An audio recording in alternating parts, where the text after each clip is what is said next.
Hey, welcome to another episode of the No Half Cakes podcast. My name is Jim Spelko, and I'm honored to have you here with me today. Joining us on the podcast today is going to be a guest by the name of Rose Ann Forte, who is an expert in addiction, in rewiring your brain to how to move forward with that and finally heal yourself from all things addiction related. We're talking drugs, gambling, work addiction, games on your iPad, like whatever it is that is affecting your life, taking you away from being present in your own life. We're going to talk about how to rewire your brain, how to identify that, how to deal with the criticism, the self-confidence that comes from actually how to handle that correctly. We're going to give you a bit of a roadmap on steps that you can take to address that in your own life. And as always, if you have questions, please do feel free to leave those in the comments. More than happy to address them, work with you, or shoot me a DM if it's something that you don't necessarily want to share publicly. I do answer all those personally. And as always, I appreciate you being here. So let's hop into that conversation. 3, 2, 1. Here we go!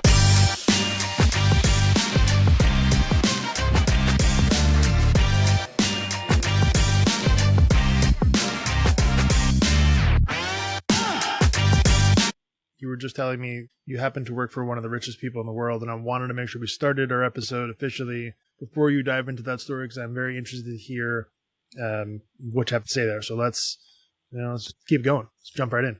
Tell me more. Oh, about working for one of the richest people in the world? Yes. Yeah, let's start there. It was an incredible experience. It was eye-opening. I got to do things that most people can't imagine. I was introduced to some very big names. I flew on private jets. I went to the Grammys. What else did I? Oh, I sat in the first row of the Lakers, right across from Jack Nicholson and Billy Crystal. So there's no description of that, right? I'm grateful for the opportunity, but I'm also grateful that I didn't hold a place in that. That was a lifestyle that I needed or had to have. And the reason I had introduced that to you is I just really thank you for what you do, and the story that you tell, and the podcast episode name, because I think it's really important to understand that lifestyle doesn't give you all the things that we search for in life. It's a very empty, and I say this from personal experience, but what I saw and witnessed at the highest levels of wealth, this emptiness. People get used at that level. That's the only, oh, you have money, I have an idea, I have this. They can never trust anyone with what the motives were. And so again, I thank you for your message. I think it's an important one, and I'm looking forward to diving in, because I think I share some very similar thoughts as you. Yeah. I'm glad you brought that up, because I think it's a very important topic to discuss, particularly around, I don't know where that was in your journey, like at what point in your journey you had that experience. But I will say a lot of people tend to villainize money as if it's this big evil thing, where I think it's really just what priority it takes, right? And for the first however many years of my life, I put it as the goal, right? And the goal was stack up as much money, get as much things as possible. And it wasn't until I kind of realized I had that no half cake moment where I realized, hey, this isn't the priority. I have to now switch to being family first and being present in my life and like actually enjoying it, where I switch things up. And in full disclosure, I am currently making more of an income than I was 6 years ago. So it's not that money is bad. It's kind of like, hey, if you really align your life and live in such a way that you can actually be happy and present and enjoy your own life and the people around you, you can make money, but it has to be a byproduct of what you do, not the focus, right? And I think that has to be an important perspective to share in there. Yeah, amen. You know, the root of all evil is not money, it is the love of money. And there was certainly a time in my life where I chased it at the expense of other things, including my children, I believe. And yeah, I agree with you with what you said. And what we're going to talk about today is actually going to really dovetail very well with having more money when you're properly focused. Good. So let's jump into that. And I guess the best place to start would be kind of a little bit of a background as to kind of how you got here, right? So what was your origin story up until your own no half cake moment, and why are you doing what you're doing now? Yeah, my origin story. I guess you have to start with your family, right? I was born into a family that wasn't very well educated formally anyway. My dad was GED, my mom was high school. They placed a lot of emphasis and very entrepreneurial, very proud of my dad. But they did place a lot of emphasis on yay me. Um, in all of my accomplishments and achievements, they kind of forgot about the characteristics that mattered in terms of maybe compassionate and intelligent, or it was just like what I did, what I did, what I did. And of course you don't realize that as a kid, right? That you're on the treadmill of what you do. And I went to college and I got actually it started with, I remember first grade. I got a candy factory or something because I got A's in school, right? And that started it, what I did. Um, but I was a latch, and I came from a family of love. So I'm not saying I had some bad traumatic. I've just had time to reflect on my life, and that's definitely part of my origin. I was a latchkey kid. Both my parents worked full time, so I played and dabbled in things that I shouldn't have, including smoking, drinking, and drugs at the age of 13, actually. And, it was all about, I was smart. I was entrepreneurial because of my dad. I was driven to just keep climbing that ladder. And I got married. I had a fairly toxic relationship with my husband. I was married for 29 years, had 4 kids. My first child is my stepdaughter, but she's like equal in status and love because I met her when she was so young. But the central focus of our relationship was work and partying, and that that catches up with you when you do it a little bit too much. Unfortunately, I will share in hindsight that's what we taught our children was important too, and I'm paying the price for that today. Not that they're bad kids; they're all amazing, accomplished kids who think highly of partying. so, um, anyway, I over time, I started using alcohol for um, really solving for anxiety and distress and an unhappy marriage. And it was just every place I went. And a tendency started over time that kept my tolerance kept increasing. And I ended up being a leader in the church. I kind of got saved at, call it 33, 34 years old. And because of the marriage, I was separated when I was pregnant with my second child. Um, and at that point, everything I do is pedal to the metal. Like I don't do anything halfway. If I love Jesus, I'm going there.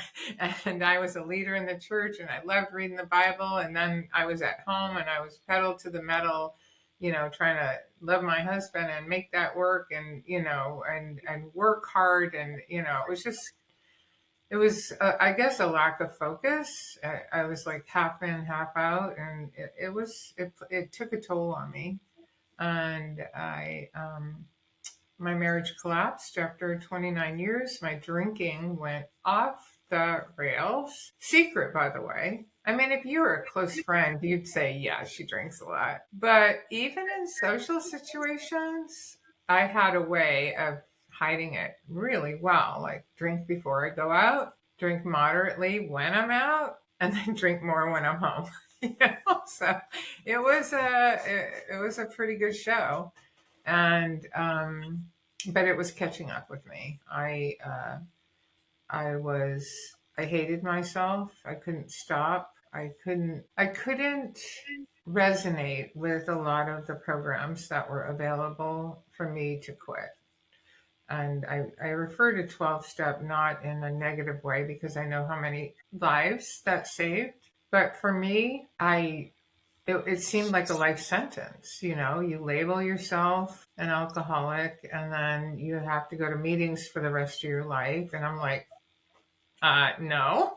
And you need a higher power. Well, I already had my higher power, right? And so I didn't think that would solve my problem. And of course, you try and solve it yourself in the darkness of your head, which doesn't work very well with addiction. And finally, in 2020, probably before COVID, I decided I needed a change. I mean, I was overweight. I hated myself. I wanted to die. I mean, addiction is a pretty bad thing. My blood pressure was getting completely out of control. My walls were closing in, I guess. Your world gets super small when you have an addiction. And I decided, oh, I think I saw something on Facebook, like, let's go and have some fun over a weekend and not drink for a weekend. And I'm like, dang, what does that look like? And I signed up for that. Well, guess what? That used to be, or that was March of 2020, right when COVID came and the world shut down. And that's when I signed up for, or I went to the program, not at the hotel in person, it was online. And I loved the concept. They talked me into this program, like just put alcohol to the side for 90 days and see what happens. And I did. And it was incredible. And I was like, I want this secret sauce. Like, I didn't even plan on quitting forever. It was just like, let's try it for 90 days. I just knew a change needed to be made because I had a very serious problem. And I ended up working for them. And it was an executive program. So, he taught me how to do enrollment conversations, and I talked to executive after executive, high performer after high performer who had the exact same story as me. And I started learning the science behind what they were teaching me and how to rewire your brain and how to shift your mindset. And because I was a Christian and a studier of the word, I was like, whoa, wait a minute. You guys are teaching biblical wisdom without God. Like you're teaching the kingdom without the king. And I started matching up scripture and science, scripture and science, scripture and science. And I started putting things on a piece of paper, just a notepad like this, like a lined paper, and I put scripture and a prayer, and I take a picture of it and text all these Christian clients that had come in. Like there were tons of executives coming in and going, the problem is I'm a person of faith and I love God and I'm just so ashamed. And I'm like, don't worry, you'll hear it all in here. Just they're not going to talk about God. And so when I started taking these pictures and giving them to the clients, they loved it every day. And they're like, Rose Ann, you got to keep doing this. And so I did. And I created a devotional. And that's what calls me in today to talk to you. But I quit drinking. I am older than you. I am 66. And I say that because, one, if you're looking at me, hopefully you'll tell me I don't look that old. And two, I quit at 60. And a lot of people in their 30s and 40s, like it's too late for me. But I share that story and pride to say it's never too late to shift something and have it come back to you in spades, because I was retired. I had gained enough financial wealth myself.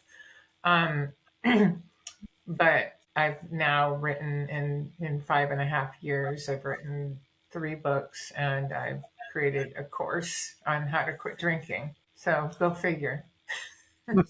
I love that. It really goes to show you that, like you said, it's never too late to really apply yourself to something, and the impact it can have even at the age of 60 or 66, to be able to radically change your life. Even for me, I'm 39. Sometimes you wonder, hey, it's not as easy as it was when you were 20 to implement a new habit. To take that approach at the age of 66, I think removes excuses for a whole lot of people who are younger than that, right, lying to themselves. But what I'm really curious about, and I'm sure we'll get into that a little bit deeper, is like, I have to imagine you've attempted to stop before going to that, that program. What made that different? Like, can we go through some of that a little bit? Yeah, and I thank you for saying that. I think that's really important, because I struggled for the better part of 10 years, and some of it I think is needless. And that's why I want to share the message I'm sharing. It's not anonymous. It doesn't need to be anonymous. We all have habits and struggles and temptations of getting involved in things that distract us, like money, like wealth, right? I mean, it's hard to shift habits. It's just that some things are more destructive than others, and drugs and alcohol are certainly destructive. But if I want to level the playing field, like, how's it destructive in your relationships, in your productivity, and it may cost you financially, as you just shared in your own story, right? You are achieving greater wealth by slowing down and shifting your focus, right? Um, so all these things that we get obsessed about can have us lose everything in our life. And so the question was, what happened? I think whenever we have a habit, and hopefully when I talk about habit, everyone can join in this conversation. Whenever we have a habit that we think is interfering with something in our life, we go, oh, gotta stop that. And then you go, oh, that's kind of hard. I can't do it, and it's no different with alcohol. You have or drugs. I mean, my story's about alcohol. My third book spills over into behaviors, because it's all the same pattern. So hopefully, alcohol or no alcohol, there's patterns that develop in our life, and addictive patterns, ones that create dopamine spikes. But it's the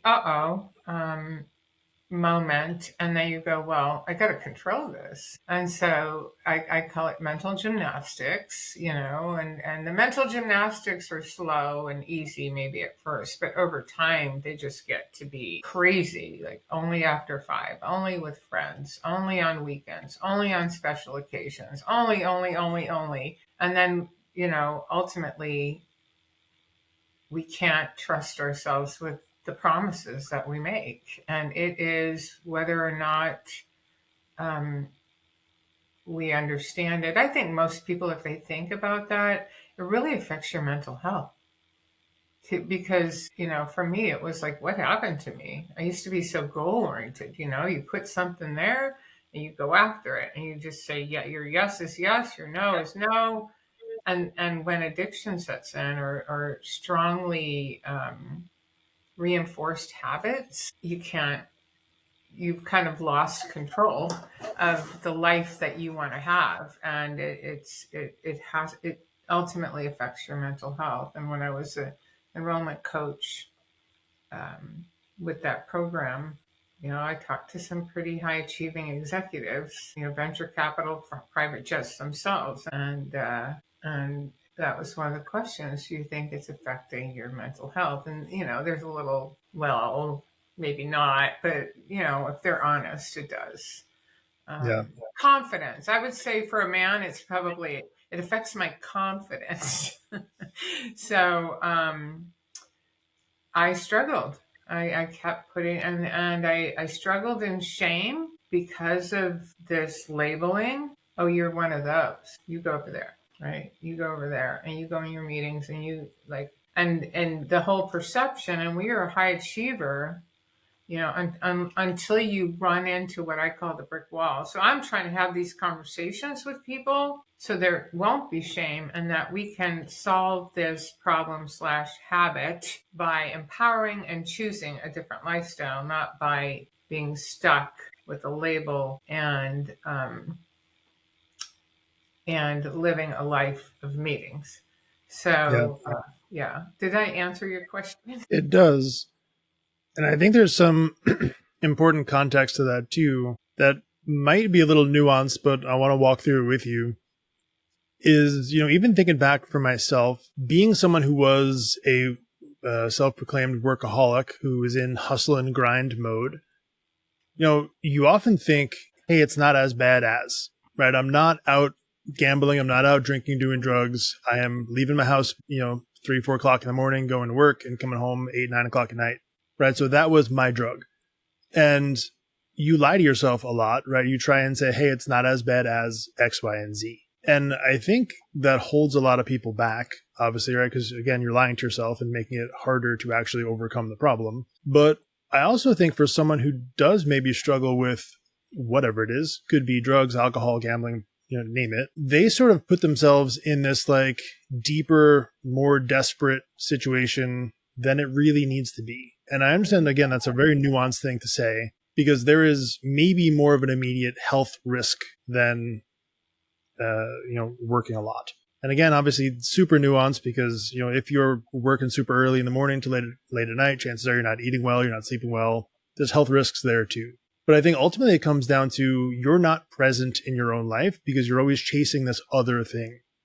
And I think, not that I want to make this sound miserable for everybody, but most people have a thing in their life that takes them away from being present. Yes. Whether that's drugs and alcohol, whether that's work, whether that's scrolling Facebook because, you're looking for an identity. I think I want it to more be permission for everyone to understand that, like, your situation is not necessarily worse than your neighbor's just because you don't happen to know theirs or you think yours falls into this, classic category of drugs, alcohol, gambling, etc.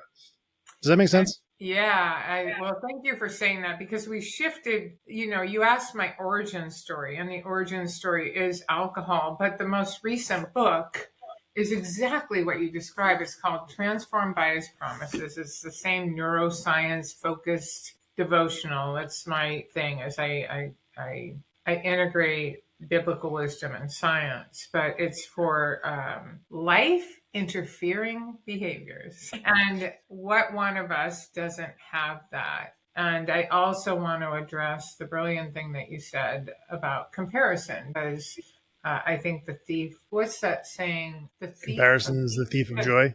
Yeah.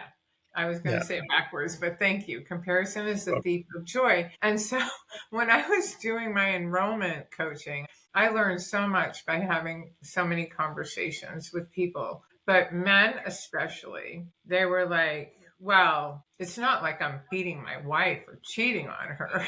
I'm like, well, I don't know that that's the standard for drinking too much, but okay. And then I'd say, well, tell me about what happens at night. Are you going to bed at the same time? Well, no. I'm staying up, and and I'm doing my own thing. I'm drinking, I'm watching TV, and and I'm like, and that's not a form of cheating. And we're just pointing certain things out, but I cannot tell you how many men would say, at least I'm not beating my wife. I'm like, oh, that is not the definition of an alcohol problem. Yeah. I wonder if part of that too is looking for definitions to give themselves an excuse, right? Because it's like almost on one hand, you don't want to define yourself as having a problem, because then you need to fix it. It's sort of like the classic example: if you don't go to the dentist and your tooth hurts, then there isn't really a problem because the dentist never told you there was. And I feel like this is sort of the same thing. We're just like looking for an out. And I think over time that kind of creeps up on you, where again, you start to lack self-confidence because your yes doesn't mean yes anymore. Yes, that's exactly it. That's exactly it. And I love the fact that you're addressing. I would say the biggest thing that we need to talk about is this denial and awareness. I don't, life is hard. Life has a lot of challenges. And if we stop denying what's happening and pushing through and we go and we just stop and look at what is the problem? How can I solve this? How can I get more connection and joy and productivity in my life? Um, because I love the saying, and I don't know if you use this a lot, but put on your oxygen mask first before Right. you help someone else. And I think self care, regardless of what if you're male or female, self care is a real thing. It's what do I need to have peace and joy in my life, and that climbing up the corporate ladder doesn't buy it. Money doesn't buy it. Yeah, actually, I think connection buys it, and that is the key to solving the addiction problem. Any addiction problem is stopping. Well, I think it's understanding that you have more control than you think.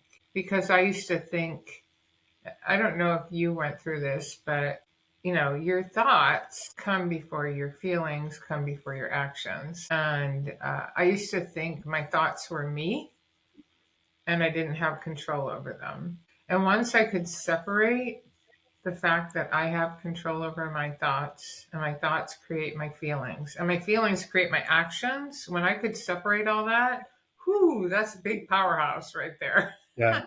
So I want to talk a little bit about what you said there about the power of connection, because I think one of the biggest stumbling points, and the way this is the way that I look at it, and I don't have as much expertise on the topic as you do, so I just want to share my thought and you let me know what you think. I think if we look at connection as being a really important part of moving forward, I think we also have to look at how well are you able to connect with other people if you are not yet able to connect with yourself. And I think it goes back to that ability to have that authentic identity, that relationship with yourself, who you were designed to be, and living and operating in that essence every single day. I think the more you can connect with that, the easier it is to start now showing up in other relationships. Does that part make sense? Perfect sense. And it aligns with a couple of core concepts, kind of finding purpose and, yeah. So let me ask this then, because I think one of the hardest parts, and again, your expertise here is requested. If you're struggling to connect with yourself, is that a big barrier when you're afraid to name the thing you're struggling with, right? Is it, hey, if I say I am struggling with alcohol, right? Because suddenly that makes me an alcoholic and all of a sudden I'm irredeemable. Right. If I'm afraid to put a name to the thing that I'm struggling with, it's near impossible to actually make that connection with myself because I'm almost on the other side of a brick wall. Yeah, and that's where, this is where we have to talk about it. I am a faith-based writer. I am a Christian author. And in addiction and habits, remember, life interfering habits that they can go across multiple disciplines. There's a reason in addiction that a higher power is asked for because it gives you values and goals to work towards. And you said something I really resonate with. It's you were created with a purpose and you were created uniquely. And in DNA, right? Nobody was made like us uh, ever before, and nobody will ever be like us. We have been created with unique gifts, and here we are running a rat race in a world trying to all be the same, to all fit in. And I think when we embrace the fact that we were created uniquely and with a purpose, then it gives us this North Star to head towards. And yeah, that self-care, that breathing, that connection, I think we were created for connection. There's actually scientific studies right now that are dealing with addiction that say, well, let's use oxytocin as a drug. Well, oxytocin is something that's made naturally in our bodies. And guess what? You know how you make oxytocin naturally? Eye contact, right? Connection. And this is the high that we're actually looking for, but you hit on it. If you don't like yourself, there's not a lot of eye contact going on. If you're trying to Right. distract yourself with work or gambling or sex or money, there's not a lot of eye contact going on. There's not a lot of connection. There's not a lot of focus and direction. There's not a lot of looking at who you are and what your gifts are and where you're supposed to be focused. Anybody, I think, who has struggled with, I'll call it a life controlling behavior from this point forward, has said, what happened to me? I used to be so, and there's always this, I used to be so sense of something that got lost along the way. And do you find that did you find that in your rise up and then recognition? What Yeah, happened? I mean, definitely. I think a major part of this too is that we have this innate need to kind of categorize or qualify which one's worse, and we sort of feel like, just to again go back to the concept that all of us are struggling with a thing, whatever that thing is. Sometimes I feel like people look at whatever the thing that they're struggling with personally is bigger or worse than anybody else's, right? And it's sort of this feeling of shame that comes over you where you don't want to admit that you have that thing because suddenly you're not as good as anybody else, right? You are looked down on or judged or criticized. And I think that in particular is a really big stumbling point until you accept the fact that, hey, everyone deals with something. Most people are not on podcasts talking about it. But if we look at you and I and the things that we struggled with for a second, you've struggled with a problem. Obviously, you didn't struggle with it specifically for 60 years, but up until the age that you were 60, you struggled with this issue. And now that issue has given you a foundation to stand on to go help and serve hundreds of other people. Right. Right. So I think that's the part that we are really preventing ourselves from living out our purpose. And I understand it's a really complicated thing to understand. Hey, why would this be in my life? Why would I be given this mountain to climb? And that's a big conversation we can talk about for hours. But I think for the person listening to this, if you're struggling with trying to figure out, hey, am I good enough? Is this a thing that defines me? Or is this maybe an opportunity in disguise where I can look at it and say, hey, I know I can do this because these people have done it. And maybe they just need to get around some people who are not going to judge and criticize them, but offer them a shoulder to lean on to say, hey, I see you for who you are. I see you for who you could be. Let's walk through it together. Do you think that part might maybe be the thing that helps them move forward? Yeah, I think empathy is.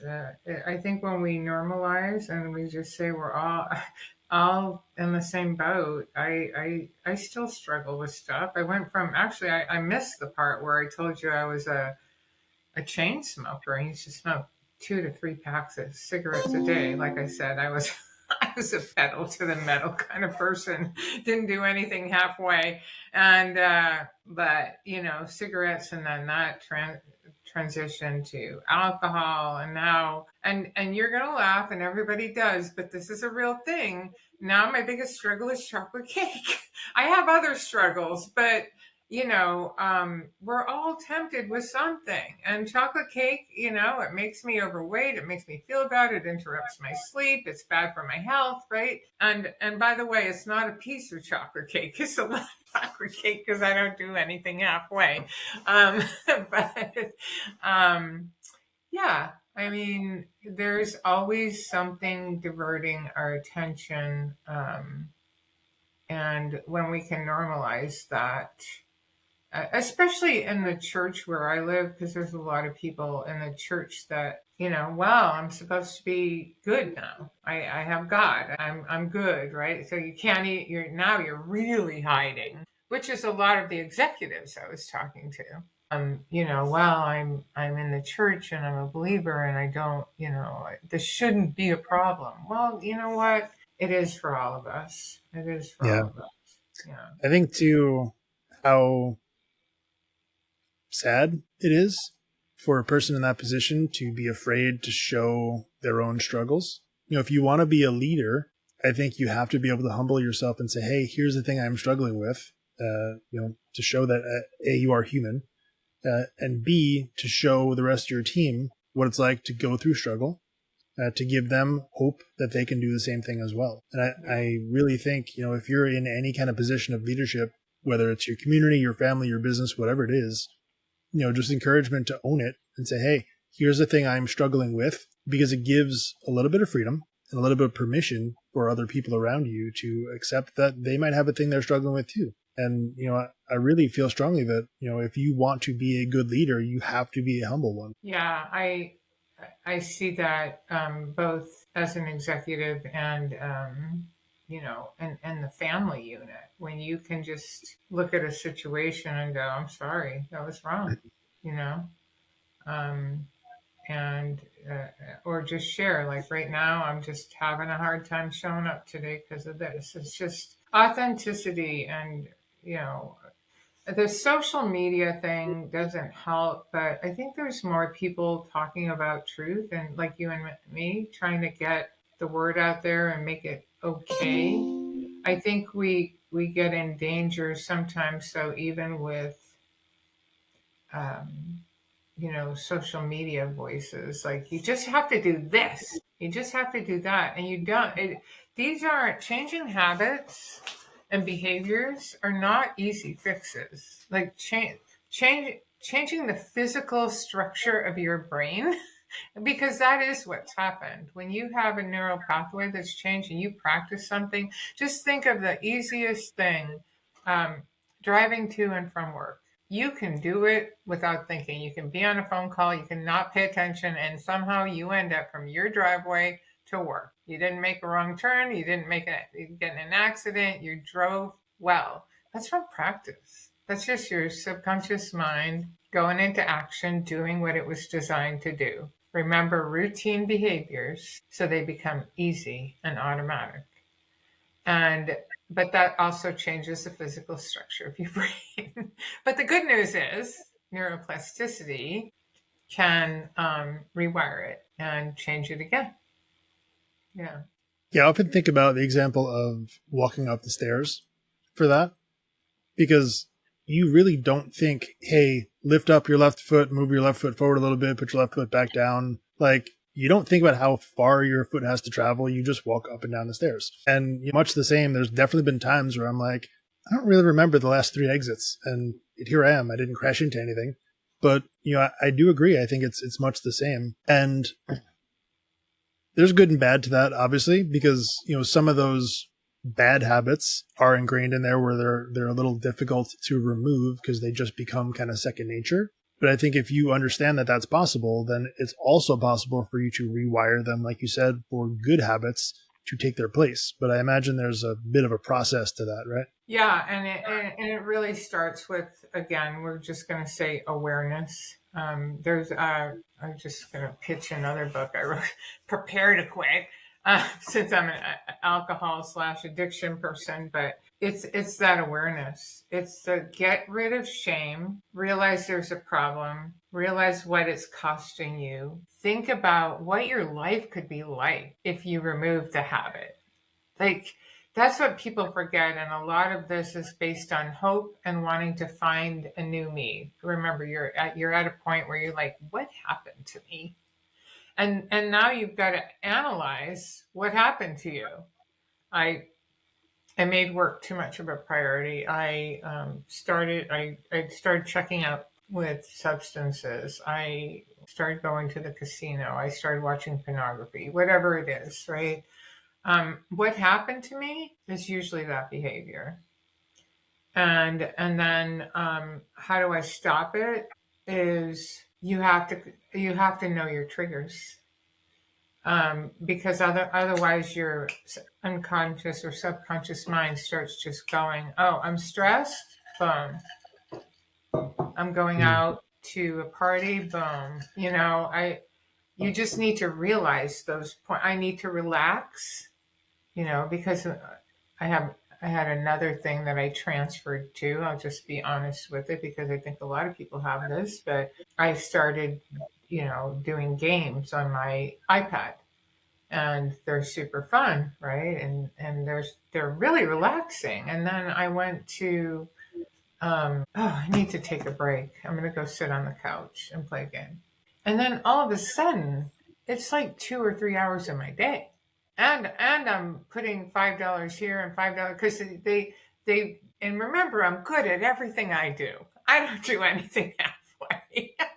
So I get good at these games, and then you got to put money in because you can't get to the next level without money. And yeah, and that's actually how the Transformed by His Promises book was done. I'm like, what behavior do I have? Oh, there it is.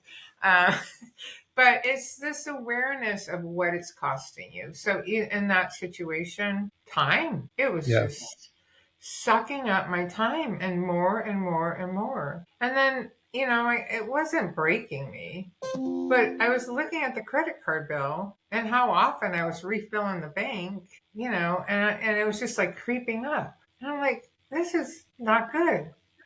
And depending on what you're dealing with, now I'm definitely an expert on addiction, and I'm like, there it is, stop. But when you don't know that, you probably get past the point of, easy to stop. And you have Yeah. to practice. You actually have to do it over and over again. Like quitting drinking, I'm very compassionate with people that are trying to quit a behavior or a substance, because you quit and then you're like, darn, I did it for 5 days or I did it for 10 days. And I'm like, yep, it's a part of it. And then you try again and then you try again. You're like, I'm tired of the consequences. And the longer that you can stay without that behavior and understand that you just got connection back, you just got productivity back. You just got, for me, my relationship with God back. I just saved some money, depending on the habit, because some people are shopping, right? Some people like Yeah. to go out shopping. So I want to ask this, as we kind of draw to a close here, the last question I really want to ask on that same vein is, can you really ever quit? And to clarify that question, one of the struggles that I see a lot of people go through is they get a couple days in, they've made some progress, they quit for 3 to 5 days, and then all of a sudden they'll relapse. And again, whatever the behavior is, whether it's playing games on your iPad or drugs or alcohol, whatever, you'll make it a couple days and then something will pop up, you'll relapse, and then all of a sudden now you label yourself as a failure and you have to quit again. And I feel like part of this is this mentality we apply that quitting has to be this one final finish line that you cross that you can never go back from. And I'm just wondering if maybe there's a different way to frame that, because I feel like the people who actually, and this might sound odd, but the people who have struggled and continue to attempt to quit over and over and over again have actually way more resolve to actually continue attempting that than the people who do it the first time and are just done, because we replace it with something else. I feel like maybe there needs to be a reframe around how we look at removing this behavior. You just did a commercial for me. You didn't realize it. Oh, you're welcome. So yeah, that's why it's a 12-week challenge, right? Because to change neurological pathways, we need to persevere. And I like to give people hope. Like, that's why I stand here today and talk boldly and loudly about it, that it can change. Like I said, I think about chocolate, I've gotten rid of the chocolate cake thing, but it works for the example. It's not cigarettes I think about. It's not alcohol I think about. Does it come up occasionally? Yeah, for a minute or two, not like, it's ruining my life. But persevere is one of my biggest words in my private Facebook group. Every time I send a message, I sign it persevere. This is a 12-week challenge because it takes about 12 weeks to shift a mindset and change a neurological pathway. Then, and then I empower people and I say, you've got enough evidence of good or bad. of which choice you want to make. And a lot of people get comfortable and go, you know what, I'm good now. I can try this again. And some do, many do, but at least they have this frame of reference that says, my life was so good. Why did I choose that? Right. And that's what these devotionals are trying to do, is give you a long enough time to stay committed, to persevere, to understand truth, to look at all that's good in the world when you take that out of your life, whatever it is, and empower you to choose a path forward that's different. Does that answer your question? It sure does. So thank you. Where can people find you and your books? I reside at choosefreedom.today, and there's lots of resources for people. There are books. I have a program if people are interested in coaching. I license coaches, counselors, and faith-based organizations. And I have a podcast myself called Say Goodbye and Imagine. So lots and lots of fun things at choosefreedom.today. Awesome. Well, I want to thank you for your time here and for sharing your knowledge and your backstory and all of that. It was a great conversation, and I'm positive people will get a lot out of it. So again, thank you tremendously. I appreciate what you do. Likewise, I appreciate what you do. It's an important mission. So thank you for being committed to it. My pleasure. Happy birthday to you. Cha cha cha. Happy birthday.